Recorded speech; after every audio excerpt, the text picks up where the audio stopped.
श्री शिवाय नमस्तुभ्यम। दोस्तों, हर हर महादेव। बाबा पे आप सबके पर कृपा बनी रहे। बड़े विवादों के बाद आखिरकार 17 मई में करनाल हरियाणा में गुरुजी प्रदीप मिश्रा की कथा प्रारंभ हो चुकी है। इस कथा को सुनने का आपको लाभ प्राप्त होगा।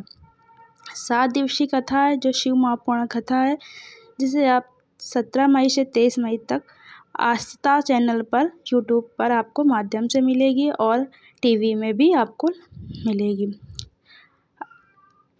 यह 1 बजे से 4 बजे तक देख सकते हैं। आज की शिव महापुराण कथा में गुरुजी ने बहुत सी अच्छी जानकारी दी है, क्योंकि अधिक मास शुरू हो गया है। अधिक मास के 5 दिन नियम धारण करने से गुरुजी ने यह कहा कि कौन कौन से वह 5 नियम है जिसे आपको अधिक मास में करने से अधिक पुण्य फल की प्राप्ति होगी। साथ ही जो भी आपके मनोकामना है वह शीघ्र देवादिदेव महादेव से पूर्ण करेंगे। साथ ही गुरुजी ने बच्चों के लिए एक नए उपाय बताया, जिसकी जानकारी पिपलेश्वर महादेव से जुड़े नए उपाय की भी जानकारी आपको इस वीडियो में प्राप्त होगी। यदि किसी कारणवश आपने 17 मई पहले दिन श्री शिवाय महापुराण कथा का श्रवण नहीं कर पाए हैं, पूरी कथा का रास्ता आपको इस छोटे से वीडियो में प्राप्त होगा। साथ ही जो आज की कथा वह आस्था चैनल के माध्यम से बताई गई थी, गुरुजी ने यह भी ऑफिशियल चैनल पर आज की कथा शिव महापुराण कथा लाइव नहीं हो पाई। तो बढ़ते हैं आज की कथा की पहली जानकारी की ओर। सभी भाग्यशाली हैं जो गुरुजी ने कहा उन्हें इस अधिक मास की कथा को सुनने का अवसर मिल रहा है, वो सब लोग क्या हैं, भाग्यशाली हैं। बढ़ते हैं दूसरी जानकारी की ओर। गुरुजी ने यह भी कहा है कि जो अंतरिक्ष में जाने वाली पहली महिला करनाल की ही थी, जो हरियाणा की कल्पना चावला। गुरुजी ने यह भी कहा कि अगर हम स्वयं पर विश्वास करते हैं तो हमें वह प्राप्त हो जाता है जिसे हम चाहते हैं। खुद पर, परमात्मा पर हमारा जो भी पूर्ण विश्वास होना चाहिए। बढ़ते हैं अगली तीसरी जानकारी की ओर। गुरुजी ने यह भी कहा है कि वरदान 2 टाइप के होते हैं, एक वरदान, एक आशीर्वाद। वरदान किसी को भी प्राप्त हो जाता है और जो आशीर्वाद होता है वह सिर्फ अपने माता पिता की सेवा करने वाले को ही प्राप्त होता है, और जो एक लोटा सेव को अर्पित करते हैं उन्हें प्राप्त होता है। तो बढ़ते हैं अगली जानकारी को, चौथी। जो जब कथा होती है कुछ न कुछ अड़चन जरूर होती है, इसलिए गुरुजी ने कहा है कि गीता जी चाहे गीता करा लो, चाहे भागवत करा लो, रामायण करा लो, कोई भी कथा कराओ, आराम से हो जाती है। जो शिव महापुराण कथा है उसे आसानी से नहीं हो पाती, खूब परीक्षा लेते हैं उसके बाद कथा हो पाती है। इस कथा को लोगों ने बिजनेस बना लिया था, पर जो इस कथा को बेचने का प्रयास कर रहे थे उनका पर्दाफाश करने का काम करनाल के यूट्यूबर मीडिया न्यूज़ ने किया है। इसके लिए उन्हें दंडवत करता हूँ, मैं उन्हें प्रणाम करता हूँ, जिन्होंने कहा व्यवसाय बनाने वाले हटाकर 36 कौम करा रही है। उसके बाद गुरुजी ने यह भी कहा अफवाह चल रही हैं, जो आपका भाई है पंडित प्रदीप मिश्रा स्वयं के बारे में बता रहे थे कि उनकी कीमत अब 1 करोड़ 21 लाख हो गई है।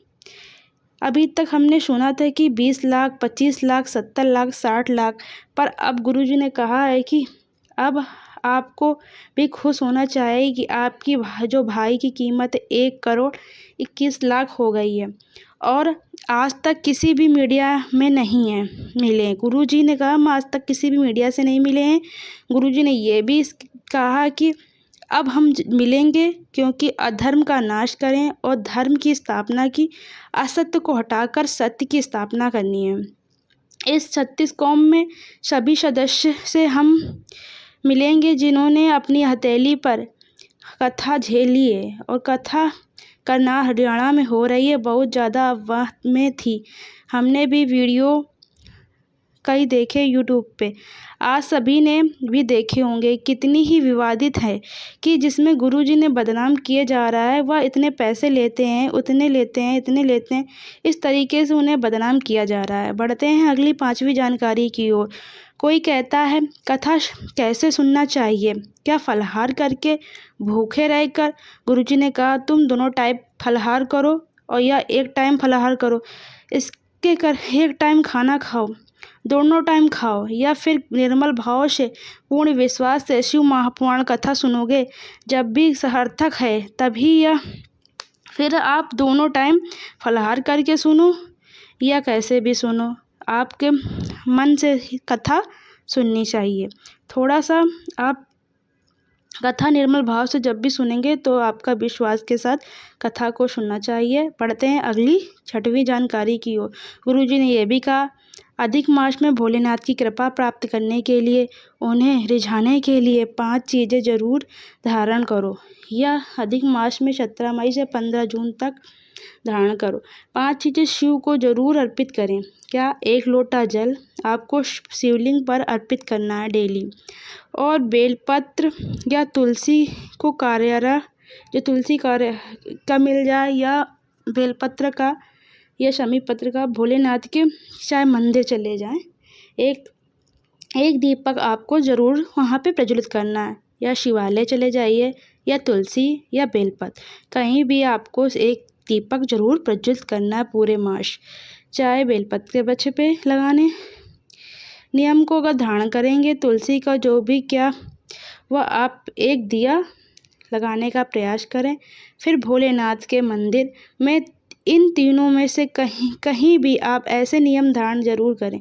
इसके बाद गुरुजी ने बताया कि एक बेलपत्र को अपने पास किसी भी किताब में आप रख सकते हैं। जो बेलपत्र आप डेली चढ़ाते हैं वहाँ शिवालय में, उसको आपको डेली सुरक्षित घर पे लेके आके रख देना किताब पे, फिर डेली चढ़ाना है। फिर उसको आपको शिव को अर्पित करें, और शिवलिंग पर आप अर्पित करके बाद में आप उसे वापस प्राप्त करके पास रखें। मतलब या आप किसी भी शिवालय जा रहे हैं, उसे बेलपत्र को कुछ क्षण के लिए आपको अर्पित करना है, वापस उठाकर अपने पास रख लेना है।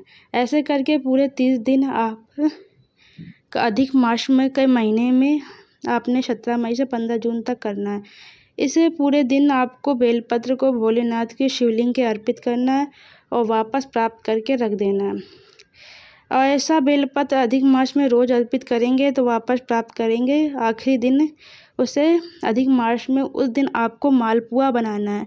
फिर मालपुए नहीं भी बना सके तो मीठा बताशे ले लो, आप उसके साथ किसी उस बेलपत्र को दान कर दो। किसी भी सामने आपको हाथ में नहीं फैलाना पड़ेगा। इसके बाद गुरुजी ने बताया कि जो नंदी के दोनों सिंघों के बीच शिव जी के शिवलिंग का दर्शन करता है, ऐसा करने से अंतिम समय तक बड़ी सी बीमारी, गंभीर बीमारी नहीं होती, क्योंकि वह ज्येष्ठ अधिक मास है।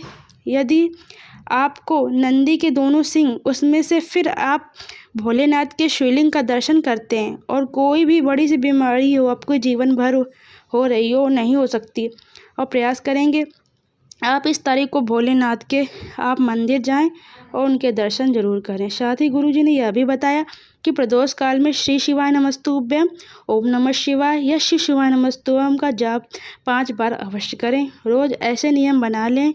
शाम के समय जैसे आप दिया बाती समय होता है, आप उसे समय चाहे तो आसन लगा कर बैठ जाएं। 5 बार श्री शिवाय नमस्तुभ्यम ज़्यादा से ज़्यादा बार आप जाप करें और नाम उनका मंत्र का जाप कर सकते हैं। फिर आप भगवान के सामने बैठकर उन्हें किसी भी शिवालय में जाकर किसी भी वृक्ष के नीचे, बेलपत्र के वृक्ष के नीचे या बैठ जाएं, और फिर मंदिर में आप जाइए शाम के समय, वहाँ पर भी नहीं तो कहीं भी आप बैठकर उस मंत्र का जाप अवश्य करें। वह आपको अधिकता प्राप्त होगा। और बढ़ते हैं अगली 7वीं जानकारी की ओर। विशेष उपाय जानकारी देते हुए गुरुजी ने यह कहा कि बच्चों के बार बार बीमार हो रहे हैं, उन्हें सांस में प्रॉब्लम हो रही है।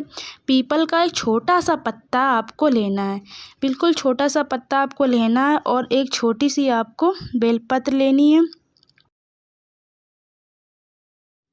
उनको सांस को प्रॉब्लम हो रही है तो आपको पीपल का छोटा सा पत्ता आपको लेना है, बेलपत्र लेना है।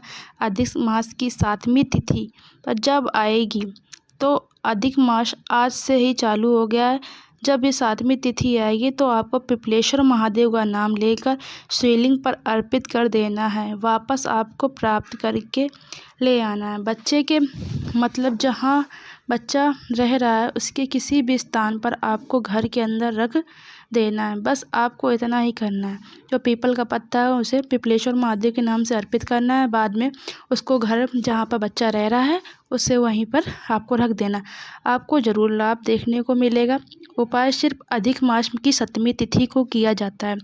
इस बात को आपको ध्यान रखना है। अन्य किसी भी आप उपाय को नहीं कर सकते। सिर्फ इस अधिक मास में 7वीं तिथि में यह पूर्ण गुरु जी द्वारा करने को कहा गया है।